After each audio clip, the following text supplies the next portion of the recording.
Alright, Merry Christmas in July, everybody.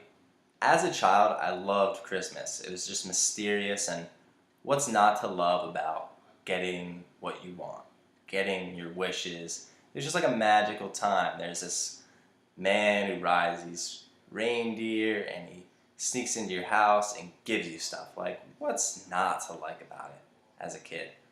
And then there comes that point where that beautiful mystery was just like, it's like parents were just like, yeah, it's been us the whole time. There's nothing crazy about it. What do you want? We'll get some things for you. And we'll go to Aunt Gertrude's house for eat some Christmas ham later. And then you got to go back to school the next week. It was just like, went from as a child, like, to, especially last year working at an Amazon warehouse, it's just like, Christmas is dead. Like, this is the worst month of the year. But the good news is Christmas is back, baby. It's back and alive, in my heart at least. And that is the point of the video. I reignited the Christmas spirit in my heart by realizing that it's not just a holiday we celebrate one time a year. It's a daily practice. This mysterious force that's giving us stuff is always there. Right? Crazy. Whether you want to call it God, the universe, the source, energy, whatever your word is, or just life, or you could just call it science. It doesn't matter what it is, but there's a force that's like Santa. It's always giving us things. And it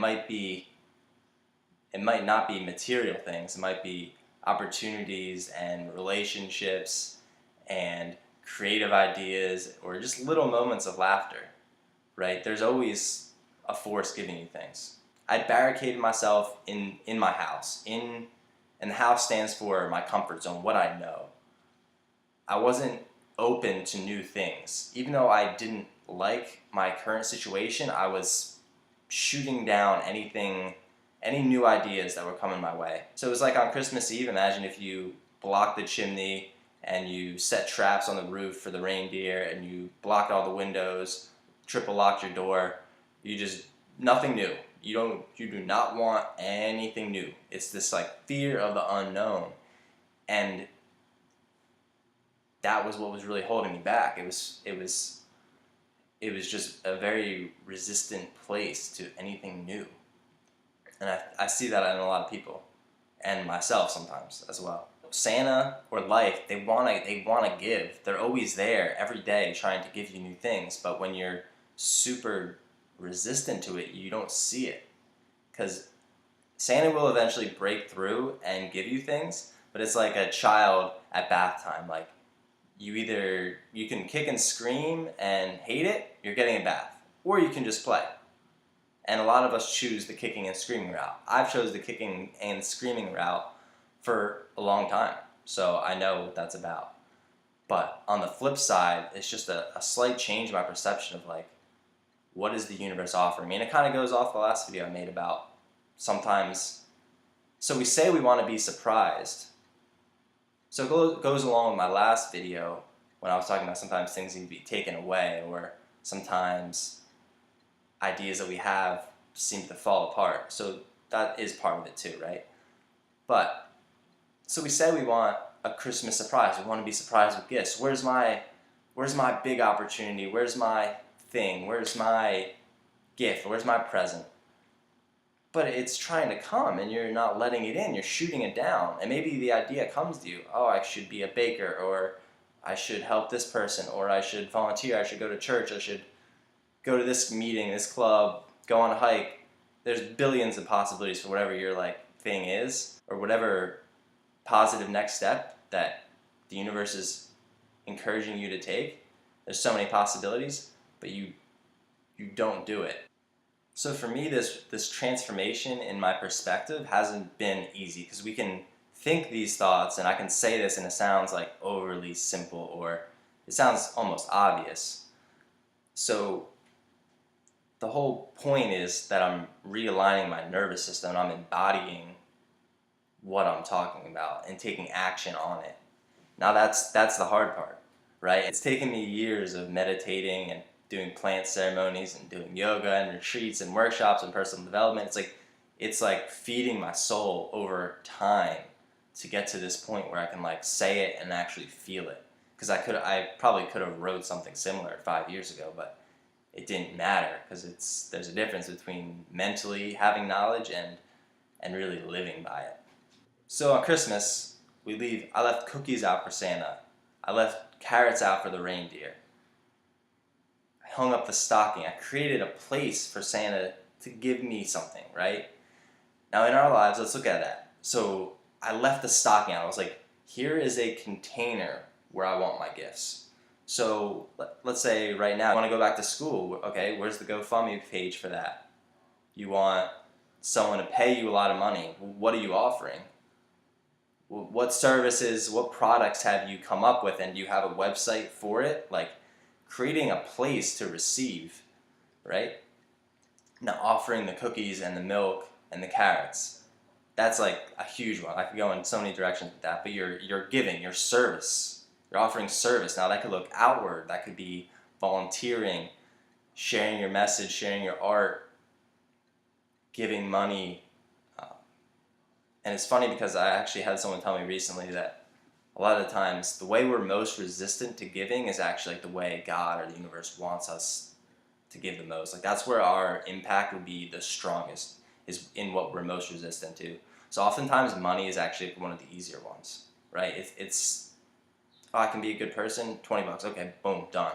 No, it's talking to the homeless person, it's getting in there in the nitty gritty and like serving, helping a friend through a rough time, helping the family member, whatever it is. It's usually like something that's like, ew, I don't want to do that. That's usually like what you're really called to do.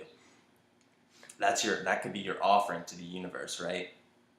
Now remember, in ancient times, children would hunt deer and they'd leave half a deer carcass for Santa.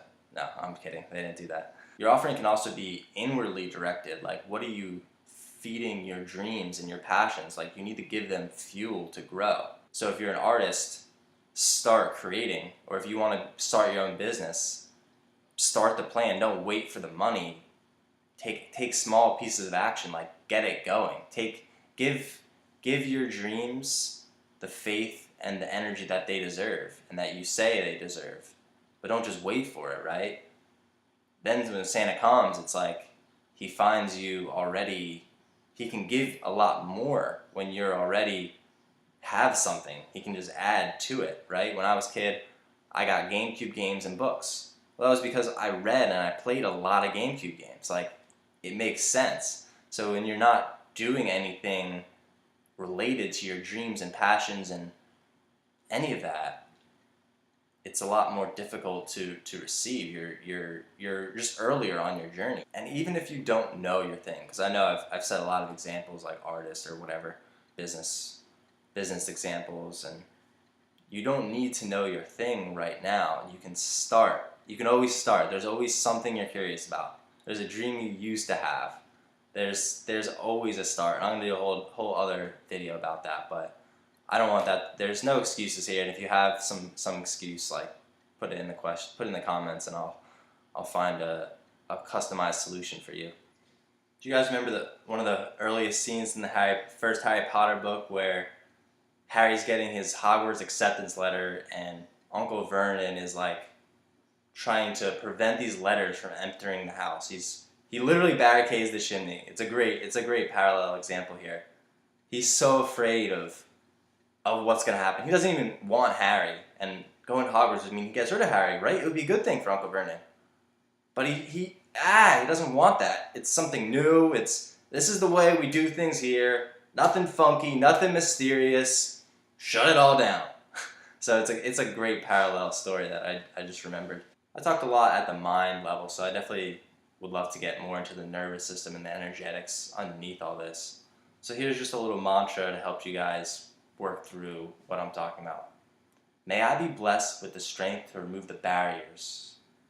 I grant the universe a free-flowing route to deliver love, beauty, and abundance to my heart. Just say that throughout the day, because these barriers always come back. They're always coming back. It's constant vigilance on remembering this process that we want to receive. and we don't always know how things are going to look or how things should look. So creating that space of openness and receptivity. Something I've said in the past and I've heard others say is that they wish people weren't just nice to one another on Christmas. Oh, why is everyone just like this during the holidays? Well, here's your opportunity. Put on your Santa hat and your reindeer nose and get out there and make someone laugh, or spread some positivity, buy someone a coffee, the person after you at Starbucks. Do some little things and live by that, because I know we all feel that. Oh, Christmas is kind of nice. People are nice to one another. Well, Christmas in July, woo! I don't even understand why we do Christmas in July. I was like, yeah, it's the 6th month. It's the midway point. And then it's not the midway point. Christmas was 7 months ago, and next Christmas is 5 months from now. What the hell? Why Christmas in July? Makes no sense, but we're doing it anyway, baby. Woo! So creating that room for the surprise means that we have to let go of how we think things should look. Create that space. It's okay. Things might look the way you want them to look. But just creating the space to be okay with, I really want to be a so-and-so. I want to be famous. But also being open to the fact that maybe what really would make you happier is something else. It's like those little Caesars commercials. It's like, pizza, pizza. For Christmas in July, it's open, open. That's what we say. Open, open. Remember that Christmas is alive every day. Life's alive. It's giving. Stuff is going on. There's interesting things, lessons to learn, things to take in, love to share. It's not just one day in December. Create the offerings. What are you offering to Santa, to the universe? What are you bringing to the table? But it really doesn't matter, because you're going to get all your dreams anyway, but how you experience it is up to you. Because Santa's going to come down the chimney, but you might be freaked out and hate every second of it. You know those kids who sit on Santa's lap and hate it? You could be one of those kids, or you could be the kid who cleans the chimney, is first in line, has homemade gluten-free vegan cookies, almond milk, organic carrots, hemp stockings. You could be that kid, just like, woo! Have a Merry Christmas, guys. Please subscribe, and thanks for watching.